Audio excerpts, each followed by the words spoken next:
Assalamualaikum warahmatullahi wabarakatuh. Nama saya Suhaina, saya dosen program studi pendidikan ekonomi Fakultas Pedagogi dan Psikologi Universitas PGRI Wiranegara. Pada kesempatan kali ini saya akan menjelaskan tentang deskripsi mata kuliah pokok saya, yakni media pembelajaran dan TIK ekonomi. Adapun deskripsi untuk mata kuliah ini, yakni mengkaji tentang konsep dasar media pembelajaran, prosedur pemilihan dan pengembangan media pembelajaran, prosedur penggunaan media pembelajaran, dan prosedur evaluasi media pembelajaran pada mata pelajaran ekonomi, akuntansi, dan kewirausahaan di tingkat SLTA.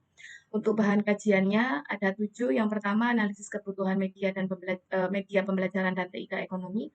Yang kedua, konsep dasar media pembelajaran. Yang ketiga, memilih dan mengembangkan media pembelajaran. Yang kelima, media pembelajaran cetak dan non-cetak atau jenis-jenis media pembelajaran. Kemudian yang keenam, merancang media pembelajaran berbasis digital. Dan yang terakhir ini adalah praktek membuat media pembelajaran yang berbasis digital. Nah, pada mata kuliah ini metode yang dilakukan adalah diskusi dan juga proyek. Nanti kalau proyek bersifat diskusi dan konsultasi. Nah, di sini untuk diskusi itu adalah tugas kelompok karena mata kuliah ini terdiri dari beberapa teori dan memang harus dipraktekkan. Jadi untuk yang teoritis itu nanti akan dibuat tugas kelompok. Nah, siswa akan membuat makalah, dipresentasikan melalui Zoom ataupun GoMeet yang wajib on cam pada saat presentasi. Kemudian, jadi mata kuliah ini sudah menghasilkan dua dua produk, yakni e-modul berbasis menggunakan aplikasi Flip PDF dan juga Put Telegram. Nah, makanya di sini ada sumber belajarnya ya, ada website tentang Flip Reader ini untuk menginstal aplikasi Flip PDF-nya. Kemudian untuk Telegram-nya tidak harus menggunakan web Telegram, bisa langsung menggunakan handphone. Beda dengan e-modul, e-modul itu tidak bisa di handphone, kecuali handphone tertentu, jadi lebih menggunakan di laptop. Dan itu pun laptop harus menginstal punya aplikasi Flip PDF. Jika tidak, maka tidak bisa membuka. Adapun untuk OBS ini, jadi untuk asesmen penilaiannya nanti untuk yang proyek itu kita ada salah satu deskripsi yang memang harus atau kriteria yang harus dilakukan mahasiswa, yakni sesuai dengan sintak-sintak yang diajarkan oleh dosen. Nah, supaya kita tahu nanti itu mahasiswa membuat video tutorial dalam pembuatan media pembelajaran. Nah, cara membuat video tutorialnya membuat aplikasi OBS Studio. Kemudian CPL Prodi yang dibebankan pada mata kuliah ini untuk aspek sikapnya menunjukkan sikap bertanggung jawab atas pekerjaan di bidang keahliannya secara mandiri. Dalam hal ini mahasiswa membuat media pembelajaran yang bisa dipertanggungjawabkan secara mandiri juga. Kemudian untuk keterampilan umumnya mampu menerapkan pemikiran logis, kritis, sistematis, dan inovatif dalam konteks pengembangan dan implementasi ilmu pengetahuan dan teknologi yang memperhatikan dan menerapkan nilai humaniora yang sesuai dengan bidang keahliannya. Dalam hal ini adalah guru bidang pendidikan ekonomi. Kemudian keterampilan khususnya mampu menerapkan konsep, prinsip, teknik, dan prosedur materi pengetahuan tentang media pembelajaran. Kemudian untuk aspek pengetahuannya menguasai konsep, prinsip, teknik, dan prosedur materi pengetahuan tentang media pembelajaran pada pembelajaran ekonomi dan akuntansi di tingkat SLT ataupun kewirausahaan ya. Kemudian untuk capaian akhir mata kuliah ini adalah mampu menganalisis kebutuhan media pembelajaran, mampu memahami dasar konsep media pembelajaran, mampu membuat media pembelajaran yang sesuai dengan perkembangan yang terkini, yang responsif dalam perkembangan teknologi. Kemudian mampu mempraktekkan dan menerapkan media pembelajaran yang berbasis ICT. Untuk asesmen secara umum, mata kuliah ini untuk kehadiran 15%, untuk yang diskusi tadi ya, untuk yang diskusi dan keaktifan selama diskusi itu 15%. Kemudian untuk UTS 20% dan untuk UAS-nya dan proyek. Jadi UAS-nya ini adalah dalam bentuk finalisasi proyek itu tadi, dikumpulkan itu UAS-nya gitu. Sehingga UAS dan proyek ini adalah 50%, menjadi satu kesatuan sebanyak 50%. Karena memang mahasiswa lebih banyak melakukan praktek dan menghasilkan produk media pembelajaran. Adapun untuk asesmen penilaian, sebagaimana tadi yang saya katakan bahwa mata kuliah ini ada dua kategori ya.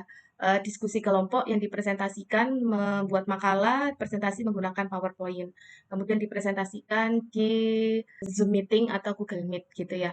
Kemudian ada yang proyek. Nah, untuk yang presenter atau penyaji selama diskusi tadi yang tugas kelompok, ini sudah ada jenjang nilainya mulai dari A, B, C, D, E, memenuhi kriteria A jika memenuhi deskripsi perilaku ini. Begitu juga dengan B, C, dan E. Dan ini sudah terinformasikan oleh mahasiswa dan mahasiswa sudah tahu. Sehingga ketika pembelajaran, mahasiswa sudah tahu harus ngapain dan harus bagaimana. Kemudian untuk tadi untuk kelengkapan makalah ya, kebenaran dan kelengkapan makalah. Makalah tersebut akan dapat A, B, C, D, E tergantung dari ini. Kemudian kemampuan presentasi dan komunikasi. Nah, eh, dapat nilai A jika seandainya penyaji itu menguasai materi yang disampaikan dan seterusnya ini. Itu juga dengan nilai B harus ini, C jika ini, D jika ini, E jika memang tidak tampil. Kemudian untuk kreativitas dalam presentasi itu akan mendapatkan nilai A apabila perilaku yang dilakukan itu ditampilkan dalam PowerPoint mencakup keseluruhan materi yang telah ditentukan dan seterusnya. Itu juga dengan nilai B, C, D, dan E.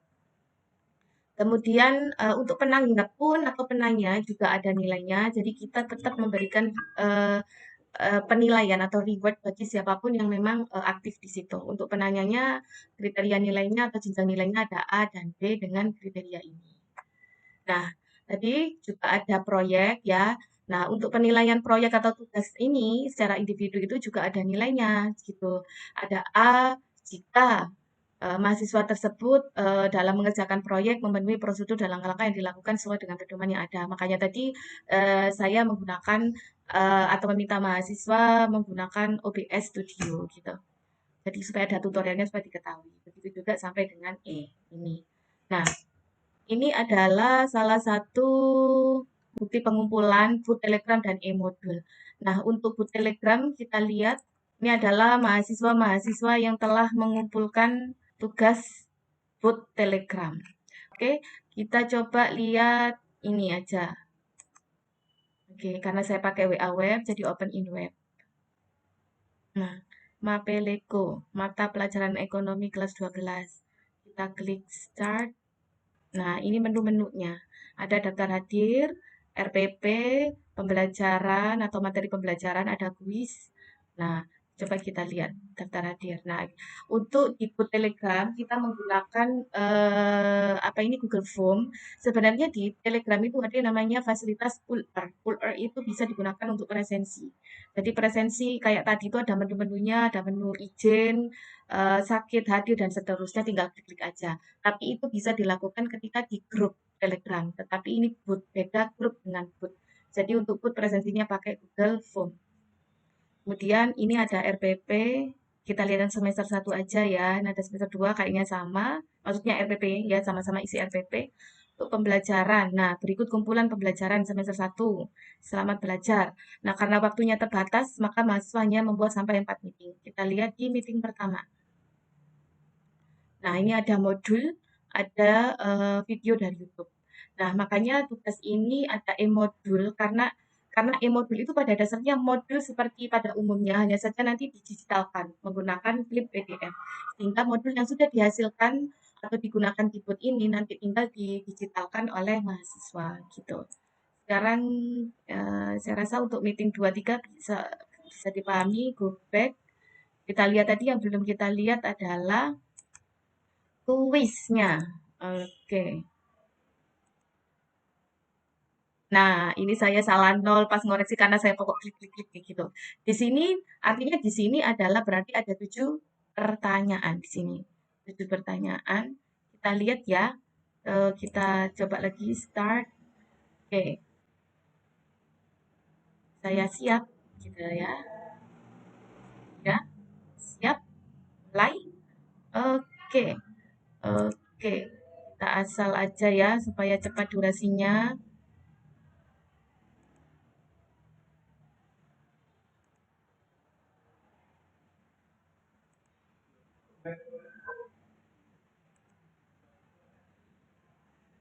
Nah, ini soal terakhir.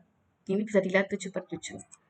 Nah, ya kita bisa tahu kita salah berapa nih, betul berapa. Ternyata saya benar 1, salah 6. Dengan soal tidak ada yang terlewat gitu, dengan durasi pengerjaannya 16,6 detik. Seperti itu. Nah, demikian penjelasan tentang mata kuliah pokok yang saya ampuh di Universitas PGRI Wiranegara. Assalamualaikum warahmatullahi wabarakatuh. Assalamualaikum warahmatullahi wabarakatuh. Waalaikumsalam warahmatullahi wabarakatuh. Baik, alhamdulillah kita sehat walafiat sampai ini. Oke, kita bertemu hari ini dengan materi analisis kebutuhan media pembelajaran dan TIK ekonomi. Sebelumnya saya izin share screen dulu ya. Saya mulai perkuliahan untuk materi kita kali ini tentang analisis kebutuhan media pembelajaran. Mungkin saya ingin bertanya terlebih dahulu, kira-kira kalau menurut teman-teman, kalau kita membahas tentang analisis kebutuhan terhadap media pembelajaran ini, kira-kira apa yang mungkin ada di benak teman-teman ini apa?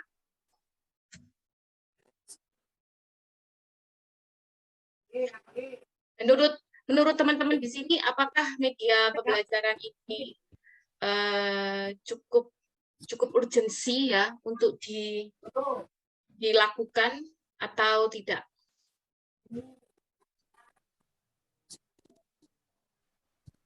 Kalau untuk saat ini sepertinya sangat dibutuhkan, Bu, karena kan juga ada keterbatasan untuk bertemu secara langsung seperti itu. Oke, kita akan lihat. Sebenarnya kita tahu bahwa yang namanya pembelajaran atau pendidikan itu ada tujuan tersendiri ya. Ada tujuan di mana ini tertulis dan termaktub di Undang-Undang Dasar Sisdiknas atau Undang-Undang Sisdiknas nomor 20 tahun 2003 yang mana tujuan dari pembelajaran atau pendidikan itu adalah mengembangkan potensi peserta didik agar menjadi manusia yang dan bertakwa terhadap Tuhan yang Maha Esa, berakhlak mulia, sehat, berilmu, cakap, kreatif, mandiri, dan menjadi manusia yang bertanggung jawab, baik pada dirinya sendiri, bagi orang-orang sekitarnya, dan bagi agama, bangsa, nah, seperti itu. Itu adalah tujuan dari pembelajaran. Nah, berarti kalau dalam kegiatan pembelajaran itu kan di mana seorang pendidik atau guru itu menyampaikan informasi kepada siswanya atau dosen kepada mahasiswanya. Nah, penyampaian pesan ini butuh alat, butuh media supaya bisa tersampaikan secara efektif. Inilah yang dinamakan media dan urgensinya kenapa perlu menggunakan media pembelajaran. Karena kita atau mata kuliah kita ini adalah media pembelajaran dan TIK ekonomi, jadi arah pembelajaran kita lebih ke pembelajaran yang berbasis ICT atau berbasis TIK. Nah, sebenarnya sejak tahun 2010 pemerintah itu sudah merencanakan, ini terdapat pada rencana strategis Kemendiknas pada tahun 2010 sampai 2014 di bab 4 tentang penguatan dan perluasan pemanfaatan TIK di bidang pendidikan. Oleh karena itu, di tahun itu pula dilakukan penguatan pemanfaatan TIK untuk learning, manajemen, dan pelayanan. Nah, kemudian kembali lagi ya, maka perlu adanya pemanfaatan TIK untuk learning, sehingga guru dituntut untuk dapat mengembangkan sumber belajar yang berbasis TIK. Paulus dan Lingrich menegaskan bahwa teknologi digital adalah hal yang paling mempengaruhi sistem pendidikan di dunia saat ini. Karena kita tahu saat ini sudah era digital, maka perlulah kita ketika pembelajaran menggunakan media yang juga berbasis digital atau ICT, berbasis ICT itu tadi. Kualitas pembelajaran yang baik memerlukan berbagai upaya untuk mewujudkannya. Nah, upaya ini dengan memenuhi kualitas pendukung, pendukung yang salah satu diantaranya adalah multimedia interaktif. Nah, multimedia interaktif dapat memberikan informasi tepat dan dapat mengaplikasikan langsung dalam media dan mampu meningkatkan motivasi belajar siswa dengan penggunaan tampilan media yang menarik. Nah, kalau saya tanya sekarang, kenapa kok baru-baru ini aja di Indonesia itu memberlakukan media yang berbasis TIK atau ICT ya? Kemarin-kemarin itu kemana? Padahal pemerintah sudah merencanakan ini sejak tahun 2010 yang silam. Kira-kira gimana nih? Saya rasa karena adanya pandemi jadi lebih sadar gitu Bu, kalau misalnya oh ternyata butuh ya gitu Bu. Oke. Ada lagi pertanyaan jawaban kira-kira? Oke. Tadi Devi ya mengatakan seperti itu. Nah, sekarang kalau kita amati ya, kalau ini sejak 2010 sudah direncanakan oleh pemerintah, tetapi kenapa kok baru sekarang nih mulai dilakukan? Coba kita cermati, mulai level TK ya sampai perguruan tinggi itu memperlakukan pembelajaran daring itu ketika apa? Ketika pada saat pandemi. Pada saat pandemi. Yang mana ketika pandemi ada social distancing, maka mau tak mau, suka tidak suka, siap atau tidak siap, maka harus memperlakukan secara damping. Jadi memang benar ya, setiap musibah ada hikmahnya. Hikmahnya adalah kalau tidak ada pandemi atau tidak ada pandemi COVID, mungkin kita akan kita tidak akan pernah melakukan pembelajaran yang berbasis ICT itu tadi, meskipun memang sebelumnya sudah ada. Nah, ini kan ketika terjadi pandemi, semua sekolah memberlakukan itu, tetapi memang ada beberapa sekolah yang untuk sarana prasarannya kurang mendukung. Nah, ini yang mungkin menjadi perhatian pemerintah, makanya muncullah sekarang kurikulum merdeka, sekolah penggerak, dan lain sebagainya, kan gitu-gitu. Pemerintah sudah memfasilitasi akan hal itu. Definisi dari media pembelajaran. Nah, media pembelajaran menurut Nagi dalam Menrisal, kemudian Radiuli dan Wulandari mengatakan bahwa media pembelajaran merupakan sebuah alat yang difungsikan untuk menyampaikan isi pesan pada materi sebuah pembelajaran. Sebagaimana yang saya sampaikan tadi bahwa pesan yang dimaksud pesan di sini adalah materi yang kita sampaikan kepada peserta didik kita. Dan itu perlu alat atau media untuk menyampaikannya. Nah, di sini media itu ada yang berbentuk cetak, ada yang berbentuk non-cetak. Nah, non-cetak bisa berbentuk visual atau audio visual. Sementara menurut Reddy dan Misro dalam Menrisal et al, multimedia pembelajaran interaktif harus terintegrasi dalam beberapa elemen media seperti suara atau audio, animasi atau gambar bergerak, video atau audio visual, teks, simbol, komponen-komponen media lainnya. Elemen tersebut menjadi satu kesatuan yang utuh dan saling berhubungan. Nah, ini perlu untuk dilakukan ya. Jadi contoh misalnya seperti ini, PowerPoint. Kita menggunakan media PowerPoint, tapi bagaimana PowerPoint tersebut itu harus ada muatan-muatan yang ada saling berhubungan atau elemen-elemennya, mulai dari gambar, teks, kemudian simbol-simbol, ataupun media yang lainnya.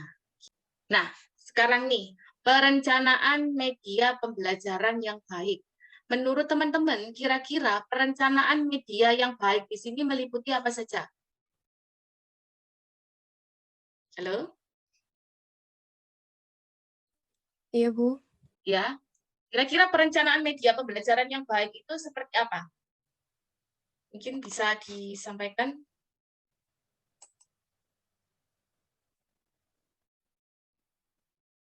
Pembelajaran yang bagaimana?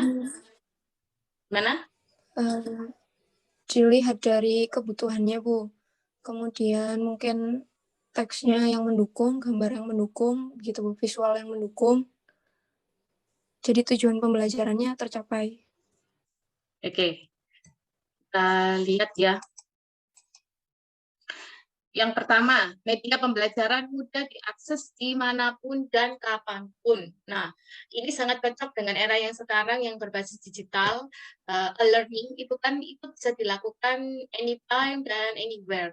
Nggak harus selalu berada di kelas, nggak harus waktu seperti pembelajaran di kelas itu kan waktunya sekian sampai jam sekian. Nah, kadang kan kita tahu ada mungkin karena kondisi tertentu sehingga pembelajaran itu bisa dilakukan sesuai kesepakatan dengan peserta didiknya gitu.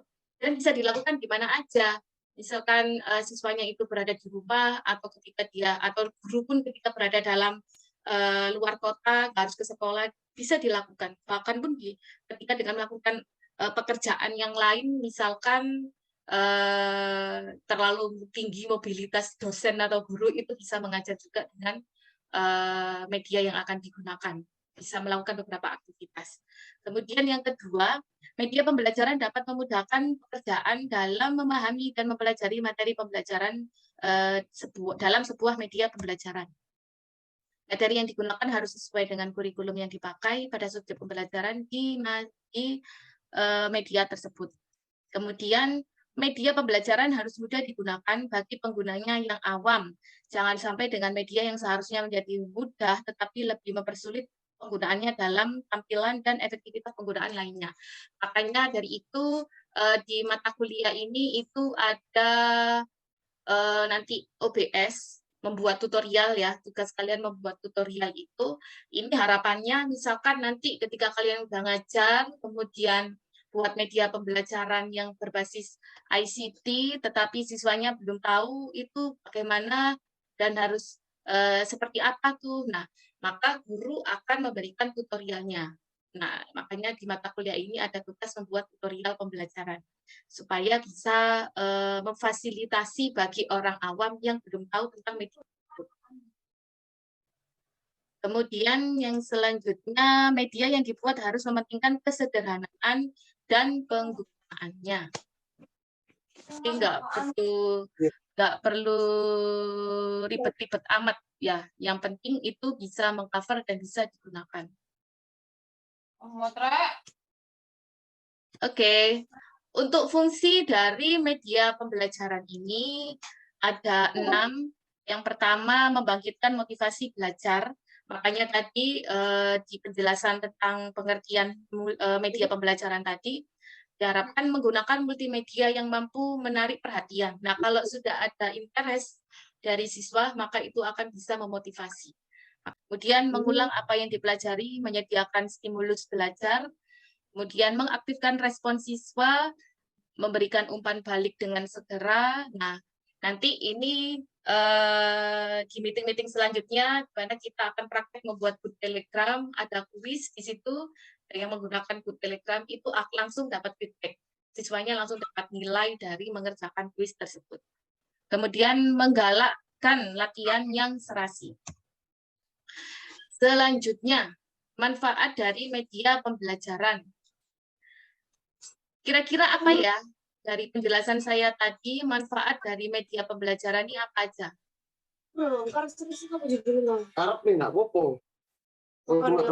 Yang lain mohon di mute dulu ya. Kecuali yang menjawab. Halo, kecuali yang menjawab silakan di mute dulu. Kecuali yang menjawab baru di unmute. Halo, bisa dengar suara saya? Bisa, Bu. Bisa. Oke. Kira-kira apa aja nih manfaat dari media pembelajaran? Siswanya jadi lebih paham, Bu. Siswanya, karena contohnya ada dengan jelas ya, visualnya ada dengan jelas gitu. Oke, yang lain mungkin mengajar akan menarik perhatian siswa sehingga dapat menumbuhkan motivasi belajar, Bu. Oke, kita lihat.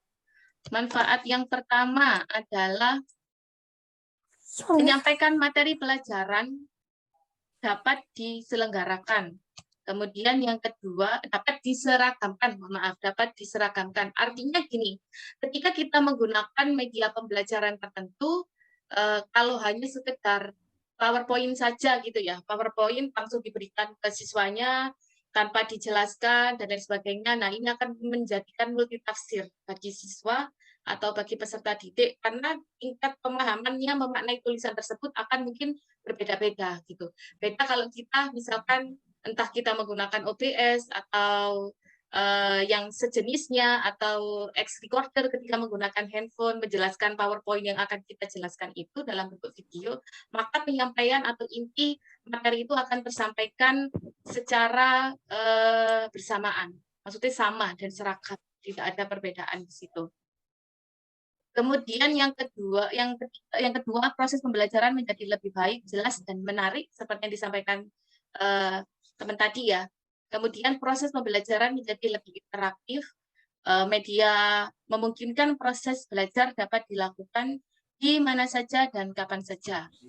Kemudian media dapat menumbuhkan sikap positif siswa terhadap materi dan proses belajar, meningkatkan kualitas hasil belajar siswa, mengubah peran guru ke arah yang lebih positif dan produktif.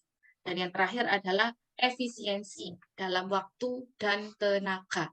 Memang tidak dapat dipungkiri ya, pada dasarnya ketika kita membuat media pembelajaran yang berbasis ICT itu seperti rekaman atau apa, awalnya aja yang memang membutuhkan banyak energi gitu ya.